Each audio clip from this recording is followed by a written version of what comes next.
어떤 집은 그냥 집이 아닙니다. 어떤 문은 이 세상의 것이 아닌 곳으로 통합니다. 김지우는 강남의 한 아파트에 이사했습니다. 너무 싼 가격, 너무 완벽한 위치. 하지만 첫날 밤 옷장 문이 저절로 열리기 시작했을 때 그는 깨달았습니다. 자신이 실수를 저질렀다는 것을. 2년 동안 비어있던 사서비로 그 안에서 사람들이 사라졌습니다. 미치거나 죽거나 흔적도 없이 증발했습니다. 그리고 이제 지훈의 차례입니다. 밤마다 복도를 걷는 발소리, 옷장 안에서 들려오는 속삭임, 그리고 어둠 속에서 그를 지켜보는 무언가. 도망칠 수 있을까요? 아니면 이미 너무 늦은 걸까요? 어떤 문은 열면 안 됩니다. 어떤 어둠은 마주하면 안 됩니다. 하지만 지훈에게는 선택권이 없습니다. 왜냐하면 그것이 이미 그를 표시했으니까요. 채널을 구독하고 좋아요를 눌러주세요. 그리고 댓글로 어디서 시청하고 계신지 알려주세요. 지훈의 손가락이 차가운 금속 문고리를 감싸는 순간 척추를 타고 오르는 설명할 수 없는 한기가 그를 멈춰 세웠다. 심장이 불규칙하게 뛰기 시작했다. 이상했다. 단순히 새 아파트 문을 여는 것뿐인데 왜 손바닥에서 땀이 배어나오는 걸까? 왜 목구멍이 조여오는 걸까? 괜찮아요? 부동산 중개인의 목소리가 뒤에서 들려왔다. 지훈은 고개를 끄덕이며 문을 밀었다. 낡은 경첩이 신음하듯 삐걱거리는 소리를 냈고 그 소리는 복도에 메아리 쳤다. 아파트 안에서 흘러나온 공기는 묘하게 무거웠다. 먼지와 오래된 나무 냄새, 그리고 그가 정확히 규정할 수 없는 다른 무언가의 혼합이었다. 달콤하면서도 썩은 듯한, 마치 시든 꽃과 곰팡이가 섞인 것 같은 냄새. 2년 동안 비어 있었어요. 중개인이 설명했다. 이전 세입자가 급하게 이사를 갔거든요. 지훈의 눈썹이 미세하게 꿈틀거렸다. 급하게요? 네, 중개인은 시선을 피하며 클립보드를 들여다봤다. 개인적인 사정이 있었나 봐요. 어쨌든 집주인이 완전히 리모델링했으니까 걱정 마세요. 새 벽지, 새 바닥, 전부 다요. 하지만 지훈의 발이 문턱을 넘는 순간 그의 몸은 본능적으로 긴장했다. 근육이 저절로 수축되고 호흡이 얕아졌다. 거실로 들어서자 햇빛이 더러운 창문을 통해 희미하게 스며들고 있었다. 먼지 입자들이 빗줄기 속에서 느리게 춤추고 있었다. 너무 느리게, 마치 시간이 이 공간에서만 다르게 흐르는 것처럼. 벽지는 정말 새 것이었다. 깨끗한 베이지색. 하지만 지훈의 시선이 구석으로 향했을 때 그곳에서 뭔가 이상한 것을 발견했다. 벽지의 패턴이 완벽하게 정렬되지 않았다. 마치 급하게 무언가를 덮기 위해 서둘러 붙인 것처럼. 그는 더 가까이 다가갔다. 손가락으로 벽지를 살짝 눌렀을 때 그 아래에서 미세하게 들어간 부분을 느낄 수 있었다. 화장실 좀 볼게요. 지훈이 말했다. 복도를 지나는 동안 발소리가 이상하게 울렸다. 메아리가 있어야 할 곳에서 메아리가 없었고 조용해야 할 곳에서 작은 속삭임 같은 소리가 들렸다. 환청일까? 지훈은 고개를 저었다. 며칠간의 피로가 쌓여서 그런 거라고 스스로를 설득했다. 화장실 문을 열자 타일의 차가운 반사광이 그를 맞이했다. 모든 것이 새 것처럼 빛났다. 너무 새 것처럼. 너무 깨끗했다. 지훈은 세면대에 손을 얹고 거울 속 자신의 얼굴을 바라봤다. 창백했다. 눈 밑에 다크서클이 평소보다 더 진했다. 그때였다. 거울 구석에서 그의 어깨 너머로 뭔가가 움직인 것 같았다. 지훈의 심장이 급격히 요동쳤다. 그는 재빨리 몸을 돌렸다. 아무것도 없었다. 빈 복도만이 그를 응시하고 있었다. 저기요? 중개인의 목소리가 멀리서 들려왔다. 괜찮으세요? 지훈은 목구멍에 걸린 무언가를 삼켰다. 입안이 바싹 말라 있었다. 네, 괜찮아요. 하지만 괜찮지 않았다. 그의 후두부에서 누군가가 자신을 지켜보고 있다는 강렬한 느낌이 사라지지 않았다. 피부가 소름 돋았고 뒷목에 잔털이 곤두섰다. 본능이 경고하고 있었다. 도망쳐. 지금 당장. 이곳을 떠나. 하지만 지훈은 움직이지 않았다. 그는 이 아파트가 필요했다. 가격이 너무 싸서 거절할 수 없었다. 서울 강남에서 이런 가격은 기적이었다. 뭔가 이상한 게 당연했다. 그렇지 않나?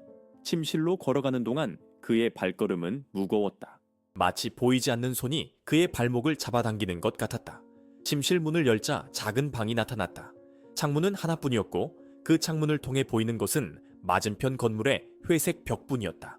지훈은 방 한가운데 서서 천천히 주위를 둘러봤다. 옷장, 작은 책상, 빈 벽, 모든 것이 평범했다. 너무 평범했다. 그런데 옷장 문에 작은 흠집이 있었다. 마치 손톱으로 긁은 것 같은, 아니, 손톱이 아니었다. 더 날카로운 것, 그리고 그 흠집들은 패턴을 이루고 있었다. 무작위가 아니었다. 의도적이었다. 지훈이 더 가까이 다가가 그 패턴을 자세히 살펴보려는 순간 주머니 속 휴대폰이 진동했다. 그는 화들짝 놀라며 뒤로 물러났다. 심장이 목구멍까지 치솟았다. 전화였다. 어머니였다. 여보세요? 그의 목소리가 떨렸다. 지훈아, 아파트 구했니? 네, 엄마. 지금 보고 있어요. 어때? 괜찮아? 지훈은 다시 옷장 무늬 흠집을 바라봤다. 이제 더 선명하게 보였다. 그것은 글자였다. 한글이었다. 도망쳐. 그의 입에서 침이 마른 소리가 났다. 손이 떨렸다. 지훈아? 거기 있어? 네, 엄마. 그는 가까스로 대답했다. 괜찮아요. 아주 좋아요.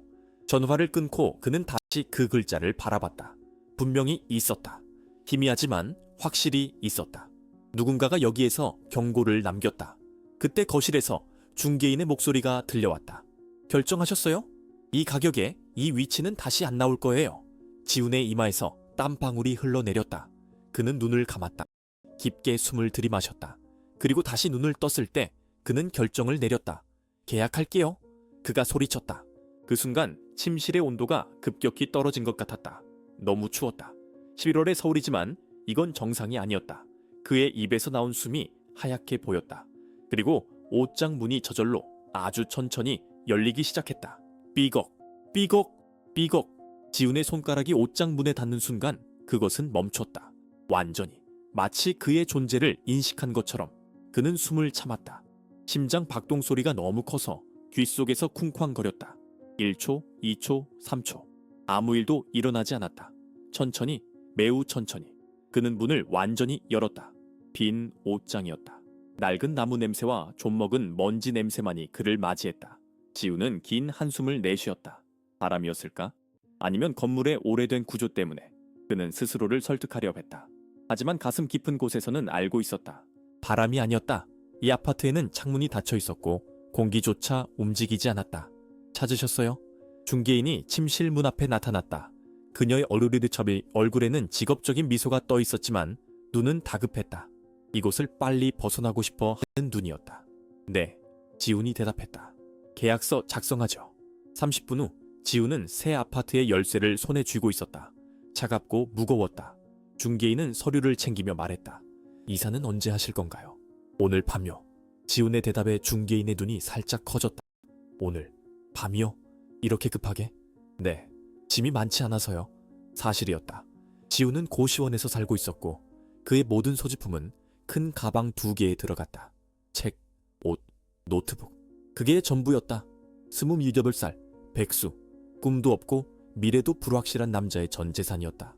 중개인은 더 이상 말하지 않았다. 그냥 고개를 끄덕이고 서둘러 나갔다. 그녀의 발소리가 복돼서 점점 멀어지고 현관문이 닫히는 소리가 들렸다. 그리고 지훈은 혼자가 되었다.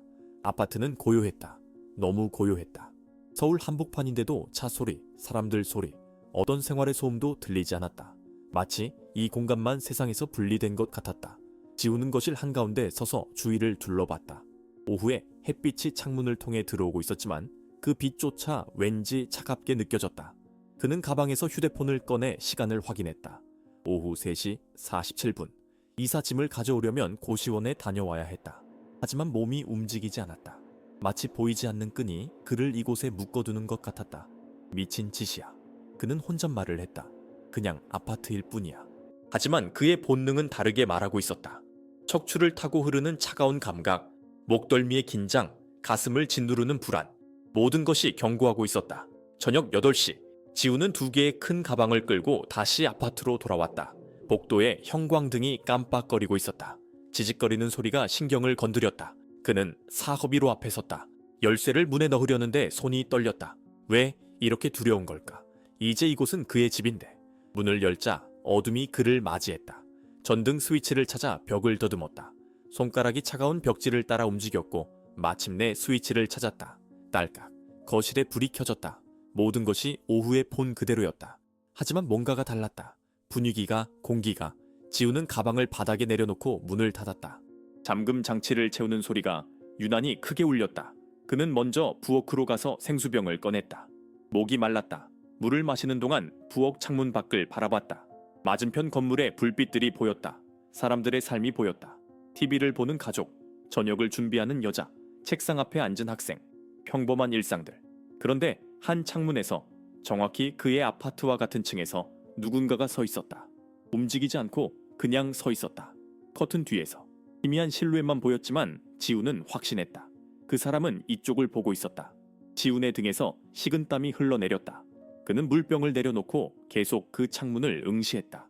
실루엣은 움직이지 않았다. 1분, 2분, 3분. 갑자기 맞은편 아파트에 불이 꺼졌다. 모든 불이 한 번에 지훈의 심장이 멎는 것 같았다. 건물 전체가 정전된 것이었다. 아니, 잠깐 그는 다른 건물들을 봤다. 다른 건물들은 멀쩡했다. 불빛들이 여전히 켜져 있었다. 오직 그 건물만. 그리고 5초 후 불들이 다시 켜졌다. 하지만 그 창문은 여전히 어두웠다. 그리고 실루엣은 사라져 있었다. 제발. 지우는 숨을 내쉬며 중얼거렸다. 제발 정상이어라. 그는 부엌을 떠나 침실로 갔다. 가방을 풀어야 했다. 뭔가 일상적인 일을 해야 했다. 정상성을 되찾아야 했다. 그는 옷들을 꺼내 옷장에 걸기 시작했다. 그 흠집이 있는 옷장. 도망쳐 라고 쓰인 그 옷장. 옷을 거는 동안 그의 손가락이 다시 그 글자를 스쳤다. 너무 희미해서 거의 보이지 않았지만 촉감으로는 느낄 수 있었다. 누군가가 필사적으로 공포에 질려 이 경고를 새겼다. 왜? 무엇으로부터? 오후 11시. 지우는 침대에 누워 천장을 바라보고 있었다. 잠이 오지 않았다. 아파트는 여전히 조용했다. 너무 조용했다.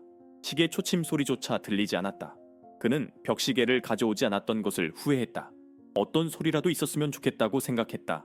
그때 들렸다. 아주 작은 소리. 삐걱. 지훈의 몸이 굳었다. 삐걱. 거실에서 들려오는 소리였다. 마룻바닥이 삐걱거리는 소리. 누군가 걷고 있는 것처럼. 하지만 그는 혼자였다. 문은 잠겨 있었다. 삐걱. 삐걱. 삐걱. 발소리가 복도로 가까워지고 있었다. 침실 쪽으로. 그의 쪽으로. 지훈은 이불을 움켜쥐었다. 손가락이 하얗게 변할 정도로 세게 숨을 참았다. 심장이 갈비뼈를 두드렸다. 발소리가 침실 문 앞에서 멈췄다. 그리고 문고리가 천천히, 아주 천천히 돌아가기 시작했다. 문고리가 멈췄다. 완전히 돌아간 상태로. 지훈은 이불 속에서 얼어붙어 있었다. 배가 공기를 요구했지만 그는 숨 쉬는 것조차 두려웠다. 소리를 내면 안 됐다. 움직이면 안 됐다. 문이 열렸다. 아주 천천히. 삐걱거리는 소리가 어둠을 가르며 울렸다. 지훈의 눈은 어둠 속에서 문틈을 응시했다. 그곳에서 뭔가가 보였다. 아니, 보이지 않았다. 더 진한 어둠이었다. 그림자보다 더 검은 무언가. 형태가 없었다. 하지만 존재했다. 공기가 무거워졌다. 숨쉬기가 힘들어졌다. 마치 보이지 않는 손이 목을 조르는 것 같았다. 지훈의 폐가 타들어가는 것처럼 아팠다. 그는 입을 벌려 공기를 들이마시려 했지만 목구멍에서 작은 헐떡이는 소리만 났다. 그 순간 그것이 움직였다. 복도의 어둠이 침실 안으로 흘러들어왔다. 마치 살아있는 것처럼, 액체처럼. 지훈은 비명을 지르고 싶었지만 목소리가 나오지 않았다. 몸이 마비된 것처럼 움직이지 않았다. 오직 눈만이 그 어둠이 방 안으로 스며드는 것을 지켜볼 수 있었다. 그것은 소리를 냈다. 속삭임이었다. 수십 개의 목소리가 동시에 속삭이는 것 같았다. 하지만 단어를 구별할 수 없었다. 언어가 아니었다. 아니, 인간의 언어가 아니었다. 뭔가 더 오래되고, 더 원초적이고, 더 사악한 것이었다. 지훈의 이마에서 땀이 폭포처럼 쏟아졌다. 이불이 땀으로 젖어들었다. 심장이 너무 빨리 뛰어서 터질 것 같았다. 혈관이 터지는 소리가 귀에서 들렸다. 아니, 그건 다른 소리였다. 웃음소리였다. 낮고 거칠고 뒤틀린 웃음소리. 어둠이 침대 가장자리에 닿았다. 지훈은 발가락이 얼어붙는 것을 느꼈다. 차가움이 아니었다. 더 끔찍한 것이었다. 마치 살이 썩어 들어가는 느낌. 생명이 빨려나가는 느낌. 안 돼. 그가 간신히 속삭였다. 제발. 그 순간 휴대폰 알람이 울렸다. 새벽 3시 33분. 지훈은 왜 알람을 설정했는지 기억나지 않았다. 하지만 그 소리와 함께 어둠이 물러갔다. 마치 빛에 놀란 것처럼. 순식간에 복도로 빠져나갔고 문이 저절로 닫혔다. 지훈은 침대에서 벌떡 일어나 앉았다. 온몸이 땀으로 흠뻑 젖어 있었다. 손이 경련하듯 떨렸다. 그는 침대 옆 스탠드를 켰다. 빛이 방을 채웠다. 평범한 침실이었다. 아무것도 없었다. 하지만 냄새가 남아있었다. 그 달콤하면서도 썩은 냄새. 죽음의 냄새. 지훈은 침대에서 내려와 비틀거리며 문으로 갔다. 손이 떨려서 문고리를 잡기가 힘들었다. 세 번째 시도 끝에 그는 문을 열었다. 복도에 불을 켰다. 아무것도 없었다. 그는 거실로 나갔다. 모든 불을 켰다. 부엌, 화장실, 현관, 아파트의 모든 공간을 밝혔다. 빛이 안전을 의미한다고 믿고 싶었다. 소파에 앉아 그는 머리를 감출다. 악몽이야. 그냥 악몽이었어. 하지만 그의 몸은 알고 있었다. 진짜였다. 뭔가가 이 아파트에 있었다. 새벽 4시 지우는 노트북을 켜고 이 아파트에 대해 검색하기 시작했다. 강남구 42로 사건, 사고. 하지만 아무것도 나오지 않았다. 이상했다. 2년간 비어 있었다면 뭔가 이유가 있어야 했다. 그는 검색어를 바꿨다. 이 건물 이름 플러스 사건. 그리고 찾았다. 2021년 11월 15일자 기사였다. 작은 지역 신문 기사. 대형 포털에는 올라오지 않은 강남구 아파트에서 실종 사건 발생. 지훈의 손가락이 마우스를 클릭했다. 지난 11월 13일 강남구 소재 아파트 4고비루에 거주하던 김민지 여 32세 씨가 실종됐다. 김 씨는 이날 오후 퇴근 후 집에 들어간 것이 마지막으로 목격됐으며 다음날 출근하지 않아 회사 동료가 신고했다. 경찰이 아파트를 수색했으나 김 씨는 발견되지 않았고 CCTV에도 외출하는 모습이 포착되지 않았다. 현재 경찰은 김 씨의 행방을 추적 중이다. 지훈의 입이 바짝 말랐다. 사소비로 바로 이 집이었다. 그는 계속 스크롤을 내렸다. 댓글들이 있었다. 내 친구가 그 건물 살았는데 이상한 소리 많이 들린다더라.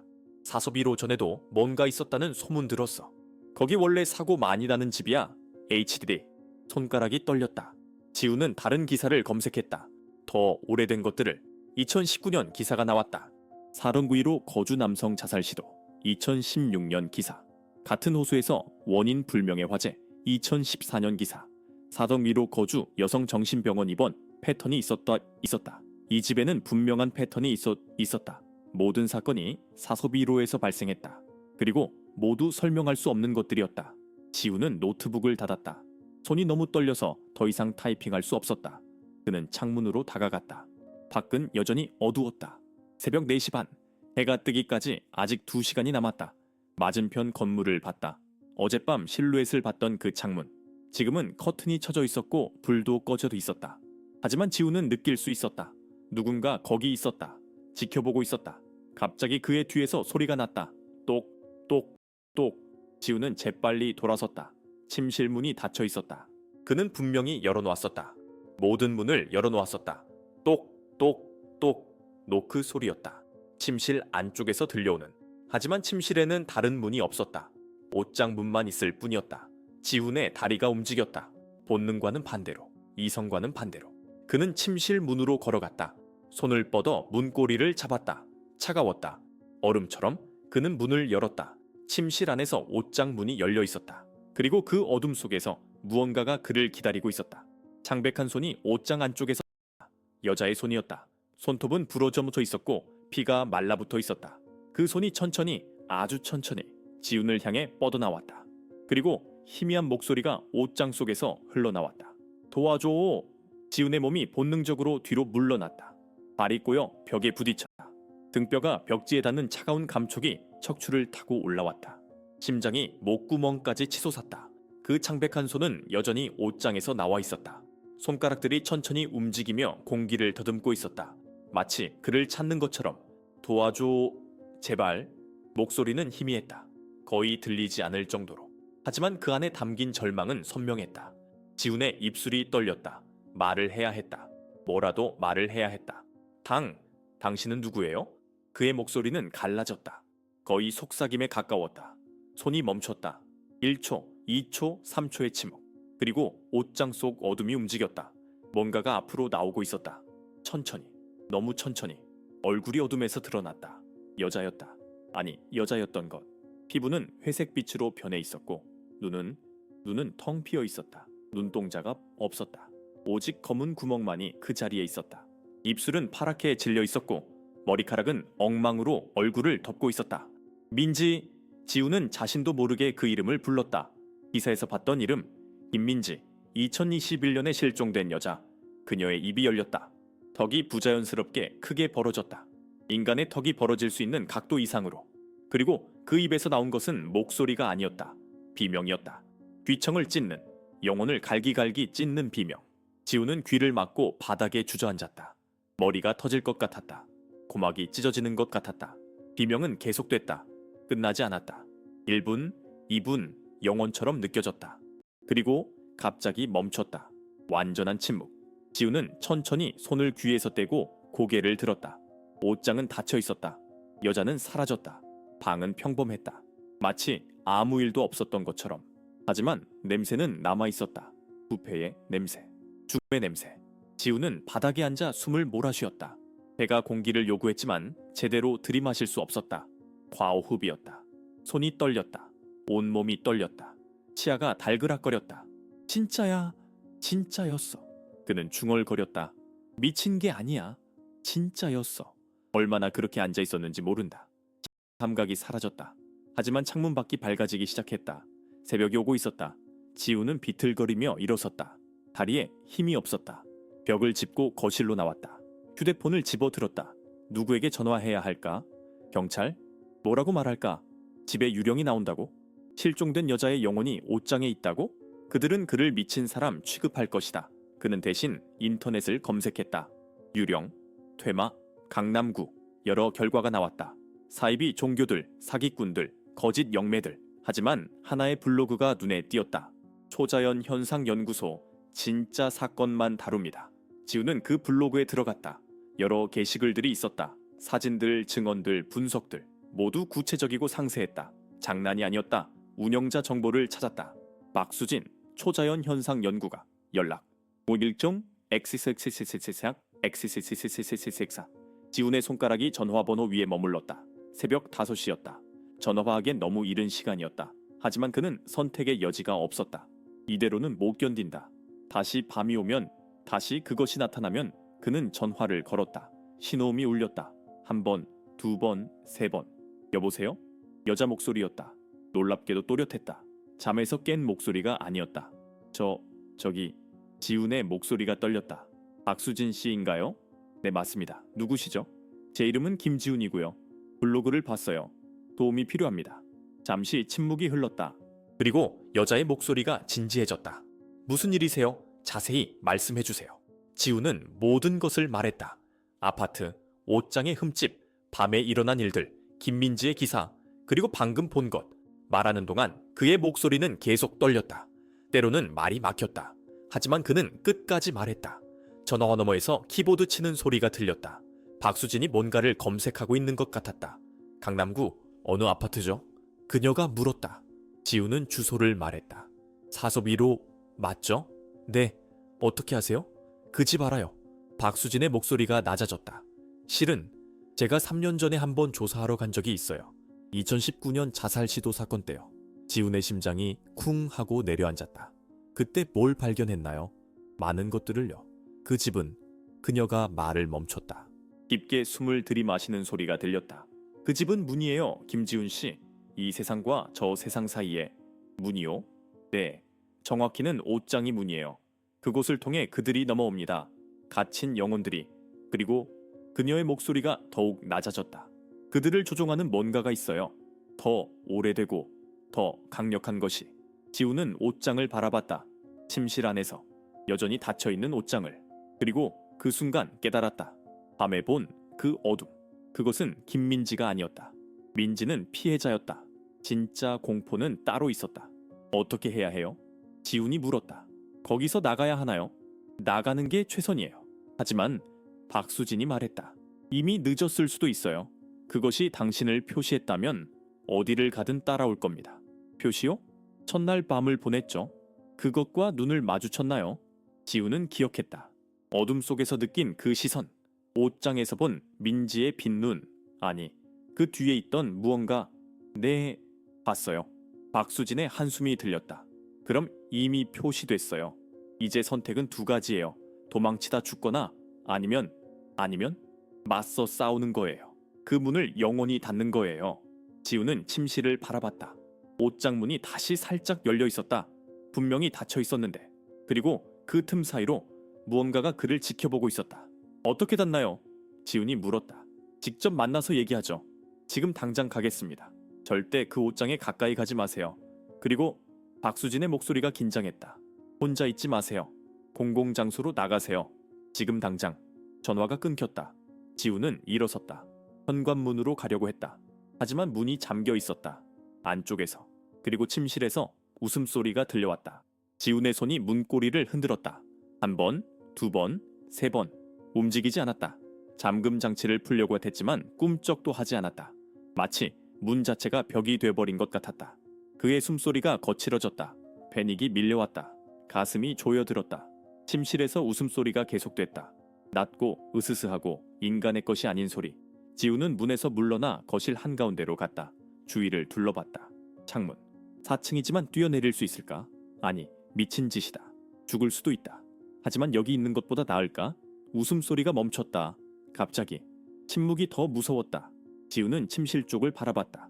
문이 천천히 열리고 있었다. 삐걱거리는 소리가 공기를 갈랐다. 그의 등에서 식은땀이 흘러내렸다. 나와. 목소리가 침실에서 흘러나왔다. 여자의 목소리였다. 민지의 목소리. 하지만 뭔가 잘못됐다. 톤이 이상했다. 마치 두 개의 목소리가 겹쳐진 것 같았다. 하나는 여자의 목소리, 다른 하나는 낮고 거친 무언가. 나와서 놀자. 지훈의 다리가 떨렸다. 무릎에 힘이 풀렸다. 하지만 그는 버텼다. 주방으로 뒷걸음질 쳤다. 뭔가 무기가 필요했다. 칼, 프라이팬, 뭐든. 서랍을 열었다. 손이 떨려서 젓가락들이 바닥에 떨어졌다. 달그락거리는 소리가 요란했다. 마침내 부엌칼을 찾았다. 작은 칼이었지만 없는 것보다는 나았다. 그는 칼을 움켜쥐고 주방 카운터 뒤에 몸을 숨겼다. 침실 문이 완전히 열렸다. 민지가 나왔다. 아니, 민지의 형태를 한 무언가가. 그녀는 더 이상 기어나오지 않았다. 걸어왔다. 하지만 그 걸음걸이는 부자연스러웠다. 관절이 반대로 꺾이는 것 같았다. 머리는 기묘한 각도로 기울어져 있었고 팔은 너무 길게 늘어져 있었다. 찾았다. 그녀가 웃었다. 입이 귀까지 찢어져 있었다. 이빨들이 드러났다. 너무 많은 이빨. 인간은 그렇게 많은 이빨을 가질 수 없었다.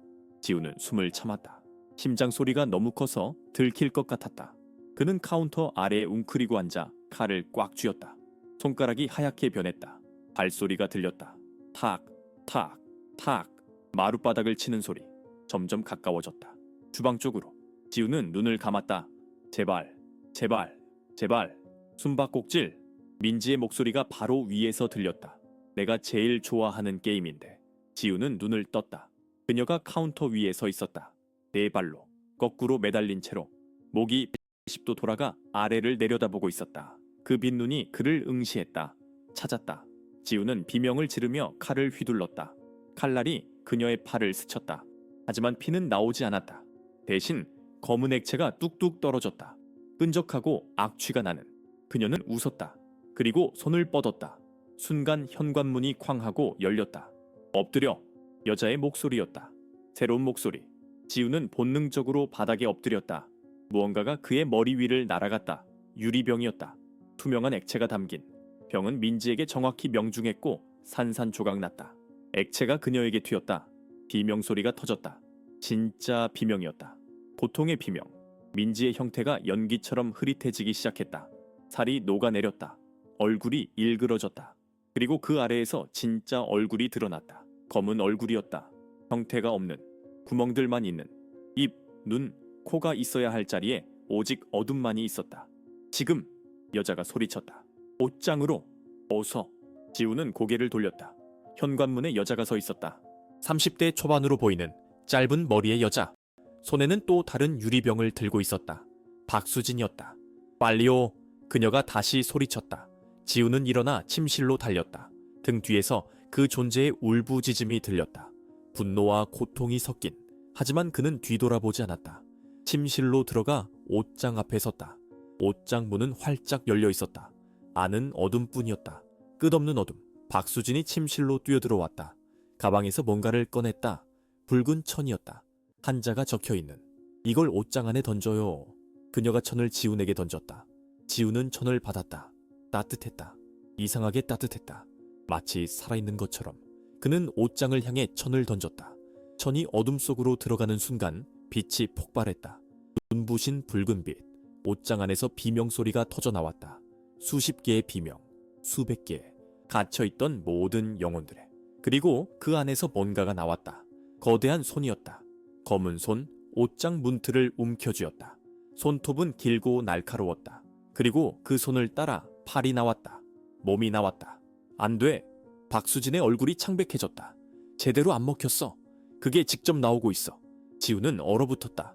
그 존재는 계속 기어나왔다. 천장에 닿을 정도로 컸다. 머리가 드러났다. 뿔이 있었다. 아니, 뿔처럼 생긴 뭔가가. 얼굴은 수십 개의 얼굴이 하나로 합쳐진 것 같았다. 울고 웃고 비명 지르는 얼굴들. 도망쳐요. 박수진이 지훈의 팔을 잡았다. 지금 당장. 하지만 그 존재가 먼저 움직였다. 손이 번개처럼 뻗어나와 박수진을 잡았다. 그녀는 비명을 질렀다. 발이 바닥에서 떨어졌다. 놔. 지훈은 생각 없이 움직였다.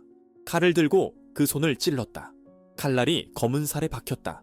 존재가 으르렁거렸다. 박수진을 놓았다. 그녀는 바닥에 떨어져 기침을 했다. 목에 검은 손자국이 선명했다. 지훈은 칼을 뽑으려 했지만 움직이지 않았다. 칼이 그 살에 달라붙어 있었다.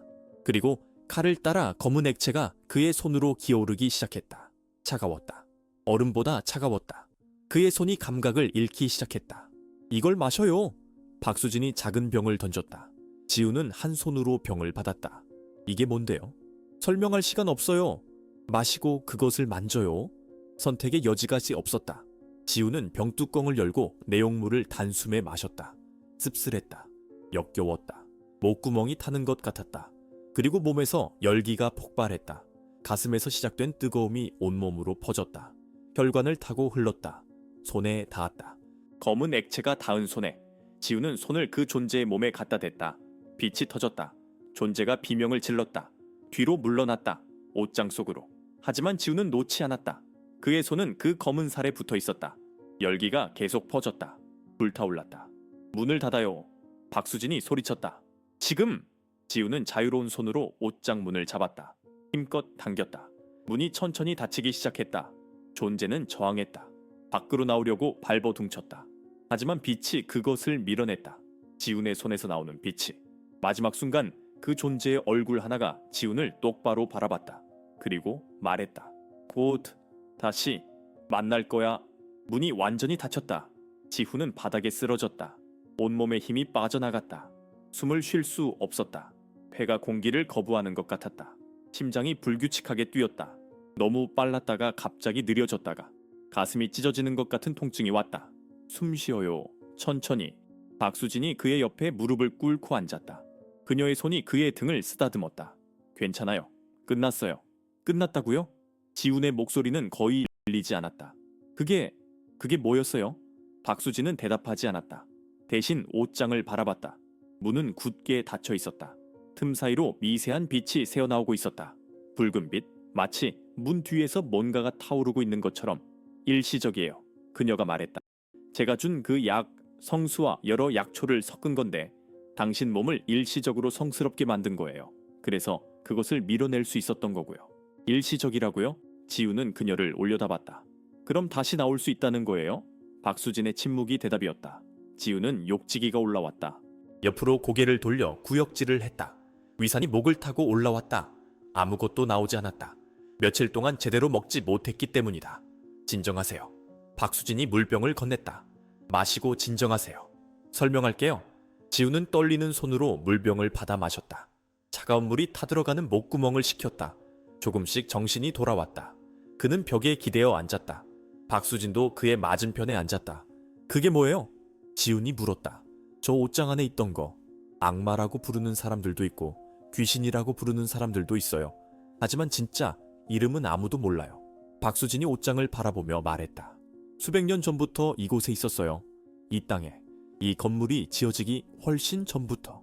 수백 년? 네. 옛날 이곳은 처형장이었어요. 많은 사람들이 죽었죠. 억울하게, 고통스럽게. 그 한과 고통이 땅에 스며들었고 그녀는 말을 멈췄다. 눈을 감았다. 그게 깨어났어요. 혹은 불러졌거나. 지우는 손을 봤다. 그 존재를 만졌던 손. 피부가 붉게 변해 있었다. 화상처럼. 하지만 아프지 않았다. 오히려 따뜻했다. 이상하게 편안했다. 왜 옷장이에요? 그가 물었다. 왜 하필 옷장을 통해 나와요? 문이 필요하거든요. 이승과 저승 사이의 문. 박수진이 설명했다. 옷장, 거울, 우물, 동굴, 어둡고 닫힌 공간들. 그런 곳들이 문이 될 수 있어요. 특히 이 아파트의 옷장은 예전에 누군가 의식을 치렀어요. 일부러 문을 연 거예요. 왜요? 누가 그런 미친 짓을? 이유는 많죠. 권력, 돈, 복수 혹은 그냥 호기심. 박수진은 한숨을 쉬었다. 2014년에 여기 살던 여자 기억하세요? 정신병원에 입원했던? 네, 기사에서 봤어요. 그 여자가 처음이었어요. 인터넷에서 의식을 찾아서 아무 생각 없이 따라한 거죠. 그리고 문이 열렸어요. 그 후로 이 집에 사는 사람들은 모두 그녀는 말끝을 흐렸다. 모두 죽거나 미치거나. 지훈이 대신 말했다. 네. 침묵이 흘렀다. 지훈은 창문 밖을 봤다. 해가 완전히 떠올랐다. 평범한 아침이었다. 사람들이 출근하고 차들이 다니고 세상은 돌아갔다. 하지만 이 방 안에서는 지옥이 펼쳐졌었다. 어떻게 막나요? 지훈이 물었다. 완전히 막을 방법은 없나요? 박수진은 오랫동안 대답하지 않았다. 그녀의 얼굴에 고민이 역력했다. 마침내 그녀가 입을 열었다. 있어요. 한 가지 방법이. 뭔데요? 문을 부셔야 해요. 물리적으로. 옷장 자체를 완전히 파괴하는 거예요. 태워버리거나 산산조각 내거나. 박수진이 말했다. 하지만 문제는 그 안에 갇힌 영혼들이에요. 민지 씨 같은? 네. 그리고 수십 명의 다른 사람들. 몇십 년간 이곳에서 사라진 사람들. 모두 저 안에 갇혀 있어요. 그녀의 목소리가 떨렸다. 문을 파괴하면 그들도 함께 사라져요. 영원히. 윤회할 기회도 없이. 지훈의 가슴이 먹먹해졌다. 그럼 그들을 구할 방법은 없나요? 있어요. 하지만 너무 위험해요. 박수진이 그를 똑바로 바라봤다. 누군가 직접 들어가야 해요. 저 문 안으로. 그리고 하나하나 영혼들을 풀어줘봐야 해요. 들어간다고요? 저 안으로? 네. 하지만 들어간 사람은 그녀는 말을 멈췄다. 눈을 피했다. 뭐예요? 말해요. 돌아오지 못할 수도 있어요. 아니, 거의 확실히 못 돌아와요. 박수진의 목소리가 작아졌다. 3년 전에 한 사람이 시도했어요. 내 동료였어요. 들어간 지 5분 만에 비명소리가 들렸고 그 다음엔 침묵이었어요. 다시는 나오지 못했어요. 지우는 옷장을 바라봤다. 저 안에 민지가 있었다. 그리고 수십 명의 다른 영혼들, 고통받고 있는, 구원을 기다리고 있는. 다른 방법은 정말 없나요? 옷장을 파괴하고 이 집을 떠나는 거예요. 그리고 다른 사람이 여기 들어오지 못하게 막는 거죠. 박수진이 말했다. 그게 가장 안전해요. 하지만 그 영혼들은, 그들은 이미 너무 오래 갇혀 있었어요. 고통스럽겠지만 적어도 더 많은 피해자는 없을 거예요. 지우는 손을 봤다. 여전히 따뜻했다. 그 약의 효과가 아직 남아있는 걸까? 그는 민지의 얼굴을 기억했다. 옷장에서 나왔을 때 그 창백한 얼굴, 공포에 질린 눈, 도와줘라고 외치던 목소리. 시간이 얼마나 남았어요? 그가 물었다. 뭐가요? 당신이 준 약, 효과가 얼마나 더 가요? 박수진의 눈이 커졌다. 설마 당신 지금 들어가려는 거예요? 얼마나요? 미쳤어요? 죽고 싶어요? 박수진이 소리쳤다. 당신은 훈련도 안 받았고 준비도 안 됐어요. 들어가면 5분도 못 버텨요. 얼마나 남았냐고요? 지훈도 소리쳤다. 박수진은 그를 빤히 쳐다봤다. 그녀의 눈에서 뭔가 감정이 스쳤다. 존경? 동정? 아니면 슬픔? 1시간. 그녀가 조용히 말했다. 많아야 1시간이에요. 그 후엔 당신은 다시 평범한 인간이 되고 그것들이 당신을 찢어밟힐 거예요. 지훈은 일어섰다. 다리가 떨렸지만 버텼다. 옷장으로 걸어갔다. 손을 문고리에 얹었다. 차가웠다. 하지만 그의 손은 따뜻했다. 혼자는 안 돼요. 박수진이 그의 옆에 섰다. 그녀도 일어나 있었다. 내가 밖에서 지킬게요. 최대한 문을 열어놓을게요. 그래야 당신이 돌아올 길이 있어요. 지훈은 그녀를 봤다. 고마워요. 고마워하지 마세요. 아직 살아 돌아올지도 모르니까. 박수진이 쓰게 웃었다. 준비됐어요? 지훈은 깊게 숨을 들이마셨다. 아니, 준비 같은 건 없었다. 하지만 해야 했다. 민지를 위해, 다른 영혼들을 위해, 그리고 자신을 위해. 됐어요. 그는 문을 열었다. 어둠이 그를 삼켰다. 어둠은 완전했다. 지훈이 눈을 뜨고 있는지 감고 있는지조차 구별할 수 없었다. 공기는 차갑고 무거웠다. 숨을 쉴 때마다 폐가 얼어붙는 것 같았다. 그는 손을 앞으로 뻗었다. 아무것도 만져지지 않았다. 벽도, 바닥도, 아무것도. 박수진 씨, 그가 불렀다. 목소리가 이상하게 들렸다. 메아리도 없이 그냥 사라졌다. 마치 소리가 어둠에 흡수되는 것 같았다. 대답이 없었다. 지훈은 뒤를 돌아보려 했다. 문은 어디에 있을까? 돌아갈 길은? 하지만 몸을 돌리는 순간 방향 감각이 사라졌다. 어디가 앞이고 어디가 뒤인지 알 수 없었다. 위도 아래도 구별되지 않았다. 패닉이 밀려왔다. 심장이 미친 듯이 뛰었다. 진정해, 진정해. 그는 자신에게 말했다. 하지만 목소리는 떨렸다. 그때 빛이 보였다. 아주 희미한, 저 멀리에서 푸른 빛이었다. 형광등처럼 차가운. 지우는 그 빛을 향해 걸었다. 아니, 걷는다는 표현이 맞는지도 모르겠다. 발이 땅에 닿는 감촉이 없었다. 마치 물속을 걷는 것 같았다. 빛이 가까워질수록 형태가 드러났다. 복도였다.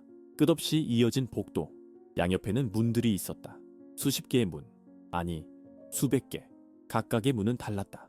어떤 것은 나무였고, 어떤 것은 쇠였고, 어떤 것은 유리였다. 지우는 복도로 들어섰다. 발이 바닥에 닿았다. 차갑고 축축했다. 마치 피로 젖은 것 같은 느낌. 그는 고개를 숙여 바닥을 봤다. 검은 액체가 고여 있었다. 그가 걸을 때마다 발소리가 축축하게 울렸다. 첫 번째 문 앞에 섰다. 나무 문이었다. 낡고 썩어가는. 손잡이를 잡으려는데 문 뒤에서 소리가 들렸다. 울음소리였다. 아이의 울음소리. 지훈의 손이 멈췄다. 가슴이 조였다. 그는 문에 귀를 가까이 댔다. 엄마, 엄마. 작은 목소리가 울먹였다. 너무 어린 목소리. 5살? 6살? 지훈의 눈에서 눈물이 흘렀다. 왜 눈물이 나는지 몰랐다. 그냥 너무 슬펐다. 견딜 수 없을 정도로. 그는 문을 열었다. 안은 작은 방이었다. 아무것도 없는, 오직 구석에 웅크리고 앉은 아이만 있었다. 남자아이였다. 학교 교복을 입고 있었다. 하지만 교복은 찢어져 있었고 피로 얼룩져 있었다. 안녕. 지훈이 조심스럽게 다가갔다. 괜찮니? 아이는 고개를 들었다. 얼굴이 없었다. 눈도 코도 입도 없었다. 오직 매끈한 피부만 있었다. 지훈은 비명을 참았다. 물러서려 했다. 하지만 아이가 손을 뻗었다. 그 작은 손이 그의 바지를 잡았다. 나가고 싶어요. 아이가 말했다. 입이 없는데도 목소리가 들렸다. 너무 무서워요. 여기 너무 무서워요. 지훈은 무릎을 꿇었다. 손이 떨렸지만 아이의 어깨를 잡았다. 따뜻함이 그의 손에서 아이에게로 흘렀다. 아이의 몸이 빛나기 시작했다. 희미하게. 이제 갈 수 있어. 지훈이 속삭였다. 자유야, 가.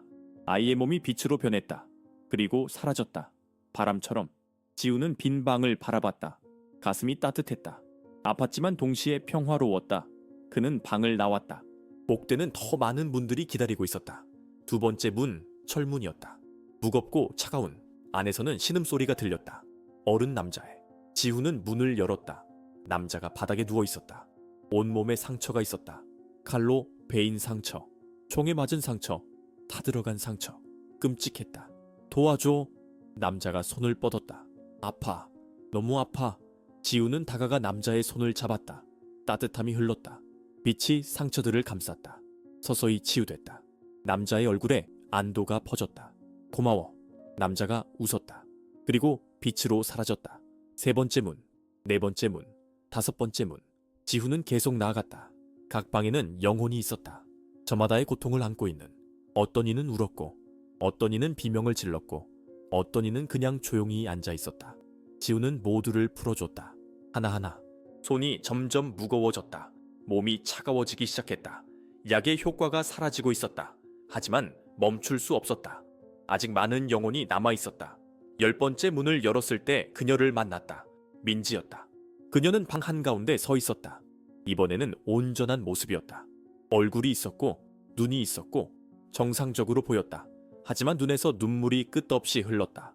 당신, 그녀가 속삭였다. 당신이 와줬네요. 네. 지우는 다가갔다. 다리가 후들거렸다. 거의 쓰러질 것 같았다. 이제 나갈 수 있어요. 얼마나 기다렸는지 몰라요. 민지의 목소리가 떨렸다. 매일 밤 그것이 와서 나를. 그녀는 말을 잇지 못했다. 몸이 떨렸다. 지우는 그녀의 손을 잡았다. 하지만 따뜻함이 예전만큼 강하지 않았다. 미지근했다. 민지의 몸이 희미하게 빛났지만 사라지지 않았다. 왜 안 돼요? 민지가 공포에 질린 눈으로 그를 봤다.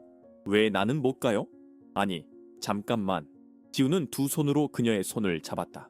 온 힘을 다해 따뜻함을 보냈다. 하지만 충분하지 않았다. 약의 효과가 거의 다 사라졌다. 시간이 없어요. 민지가 말했다. 그것이 오고 있어요. 느껴졌어요. 복도 저 끝에서 어둠이 움직이기 시작했다. 빛을 삼키며 이쪽으로 다가오고 있었다. 지우는 식은땀이 흘렀다. 그 존재였다. 오고 있었다. 빨리 가요. 민지가 그의 손을 뿌리쳤다. 당신이나 살아요. 나는 이미 너무 오래 여기 있었어요. 괜찮아요. 안 돼. 지우는 그녀의 손을 다시 잡았다. 포기 않아. 절대. 그는 눈을 감았다. 깊게 집중했다. 몸 안에 남은 마지막 온기를 찾았다. 가슴 깊은 곳에서, 심장에서, 영혼에서, 그리고 모두 쏟아부었다. 빛이 폭발했다. 눈부신 빛. 민지가 비명을 질렀다. 아니, 환희의 비명이었다. 그녀의 몸이 완전히 빛으로 변했다. 순수한 하얀 빛. 고마워요. 그녀의 목소리가 메아리쳤다. 정말 고마워요. 그리고 사라졌다. 지우는 바닥에 쓰러졌다. 온몸이 차가웠다. 얼어붙는 것 같았다. 손가락을 움직일 수 없었다. 약의 효과가 완전히 사라졌다. 이제 그는 평범한 인간이었다. 무방비 상태였다. 어둠이 다가왔다. 복도를 채웠다. 모든 빛을 삼켰다. 그리고 그 안에서 목소리가 들렸다. 잘했어, 인간아. 지우는 고개를 들려 했지만 힘이 없었다. 그 존재가 바로 앞에 있었다. 거대하고 끔찍한 형태로. 이제 내 차례야. 거대한 손이 그를 향해 뻗어왔다. 그 순간 멀리서 목소리가 들렸다. 지훈, 뛰어요. 문으로. 박수진이었다. 지훈은 를 돌렸다. 저 멀리 복도 끝에 작은 빛이 보였다. 출구였다. 옷장 문이었다. 하지만 너무 멀었다. 그리고 그는 움직일 수 없었다. 존재의 손이 그의 목을 감쌌다. 목이 조여들었다. 공기가 끊겼다. 지훈의 눈앞이 흐려졌다. 검은 점들이 시야를 가렸다. 해가 비명을 질렀다. 산소를 달라고. 하지만 아무것도 들어오지 않았다. 그 존재의 손은 쇠처럼 단단했다. 차갑고 무자비했다. 너의 영혼은 맛있겠어? 존재의 목소리가 지훈의 머릿속에 직접 울렸다. 귀로 듣는 소리가 아니었다. 뇌에 직접 새겨지는 소리였다. 고통스러웠다.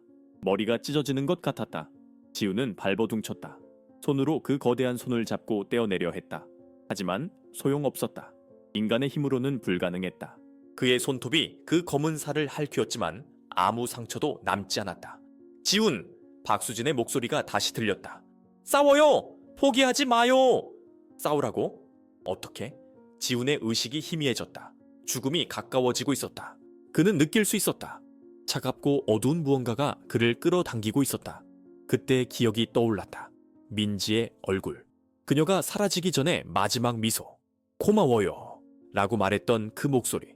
그리고 복도에서 만났던 모든 영혼들. 아이, 남자, 여자들. 그들이 자유로워지던 순간의 빛. 뭔가가 지훈의 가슴 속에서 타올랐다. 분노가 아니었다. 증오도 아니었다. 그것은 사랑이었다. 순수한 사랑. 그들을 구하고 싶었던 마음. 도와주고 싶었던 마음. 그 따뜻한 감정이 아직 남아있었다. 가슴 깊은 곳에서 꺼지지 않고. 지훈은 눈을 떴다. 흐릿했지만 볼 수 있었다. 그 존재의 얼굴을, 수십 개의 얼굴이 하나로 합쳐진 그 끔찍한 모습을. 안 돼. 지훈이 속삭였다. 목소리는 거의 들리지 않았다. 하지만 확신에 차 있었다. 너는 이길 수 없어. 존재가 웃었다. 네가 뭘 할 수 있는데. 지훈은 마지막 힘을 다해 손을 들었다. 그 존재의 얼굴을 향해. 손가락이 검은 살에 닿았다. 그리고 생각했다. 민지를, 아이를, 모든 영혼들을, 그들의 고통을, 그들의 눈물을, 그들의 간절함을, 그리고 자유를 얻었을 때 그들의 미소를. 빛이 터졌다. 작은 빛이었다. 약한 빛이었다. 하지만 순수했다. 지훈의 손에서 나온 빛. 약의 효과가 아니었다. 이것은 다른 것이었다. 그의 영혼에서 나온 빛이었다. 존재가 비명을 질렀다. 손을 떼었다. 뒤로 물러났다. 지훈은 바닥에 떨어져 기침을 했다. 공기가 폐로 쏟아져 들어왔다. 아팠다. 하지만 살아있었다. 불가능해. 존재가 중얼거렸다. 인간이 약 없이 불가능해. 지훈은 비틀거리며 일어섰다. 다리가 떨렸다. 온몸이 아팠다. 하지만 포기할 수 없었다. 그는 존재를 향해 걸었다. 한 걸음, 두 걸음, 손에서 빛이 계속 나왔다. 약했지만 꺼지지 않았다. 넌 끝이야. 지훈이 말했다. 더 이상 아무도 해치지 못해. 이 오만한 인간이. 존재가 으르렁거렸다. 거대한 팔을 휘둘렀다. 지훈을 향해. 지훈은 피하지 않았다. 그냥 손을 뻗었다. 빛이 팔에 닿았다. 존재가 다시 비명을 질렀다. 팔이 연기처럼 흩어졌다. 어떻게 이럴 수가. 사랑이야. 박수진의 목소리가 들렸다. 그녀가 복도 저 끝에서 다가오고 있었다. 손에는 또 다른 붉은 천을 들고. 진짜 사랑, 자기 희생. 그게 가장 강한 거예요. 약보다, 의식보다, 뭐보다 강해요. 박수진이 천을 던졌다. 천이 공중에서 펼쳐지며 존재를 감쌌다. 존재는 발버둥쳤다. 찢으려 했다. 하지만 천은 꿈쩍도 하지 않았다. 오히려 더 단단히 조였다. 지금이에요. 박수진이 소리쳤다. 문으로 빨리. 지우는 뛰기 시작했다. 복도를 따라 출구를 향해. 빛이 점점 커졌다. 옷장 문이었다. 박수진이 옆에서 함께 뛰었다. 그들 뒤에서 존재의 울부짖음이 들렸다. 돌아와. 반드시 돌아와서 너희를. 하지만 그들은 듣지 않았다. 계속 뛰었다. 빛이 눈부셨다. 지우는 눈을 감고 뛰어들었다. 바닥에 떨어졌다. 단단한 바닥, 따뜻한 바닥, 침실 바닥이었다. 지우는 숨을 헐떡이며 주위를 봤다. 평범한 침실이었다. 창문으로 햇빛이 들어오고 있었다. 아름다웠다. 세상에서 가장 아름다운 광경이었다. 박수진도 옆에 누워 숨을 몰아쉬고 있었다. 그녀의 얼굴은 땀으로 흠뻑 젖어 있었다. 하지만 웃고 있었다. 해냈어요? 그녀가 웃었다. 정말 해냈어요? 지훈도 웃었다. 웃음이 눈물로 변했다. 그는 울었다. 해방감에, 안도감에, 그리고 슬픔에, 살아있다는 것에. 옷장 문이 천천히 닫히고 있었다. 안에서 마지막 빛이 깜빡였다. 그리고 완전히 어두워졌다. 정말 끝난 거예요? 지훈이 물었다. 박수진은 일어나 옷장에 다가갔다. 문을 두드렸다. 아무 반응이 없었다. 그녀는 귀를 갖다 댔다. 침묵뿐이었다. 네. 그녀가 고개를 끄덕였다. 천이 그것을 묶어놨어요. 영원히는 아니지만 최소한 몇십 년은 나오지 못할 거예요. 그리고 그녀는 옷장 문을 열었다. 안은 평범한 옷장이었다. 어둠도 없고 복도도 없고 아무것도 없었다. 그냥 빈 옷장이었다. 영혼들을 다 풀어줬어요. 문이 약해졌어요. 더 이상 저승으로의 문이 아니에요. 그냥 옷장이에요. 지우는 안도의 한숨을 쉬었다. 정말 끝났다. 그는 바닥에 주저앉았다. 온몸에 힘이 풀렸다. 이제 뭐 해요? 그가 물었다. 당신은 이사 가야죠. 박수진이 말했다. 여기 더 있을 순 없어요. 약해졌어도 이곳에는 아직 흔적이 남아있어요. 안전하지 않아요. 그리고 당신은? 나는 이 옷장을 봉인할 거예요. 완전히. 다시는 아무도 열 수 없게. 박수진이 가방에서 여러 도구들을 꺼냈다. 그리고 집주인한테 말해서 이 집을 철거하게 할 거예요. 지우는 고개를 끄덕였다. 일어서려는데 박수진이 그의 어깨를 잡았다. 고마워요. 그녀가 진지하게 말했다. 당신이 아니었으면 저 영혼들은 영원히 갇혀 있었을 거예요.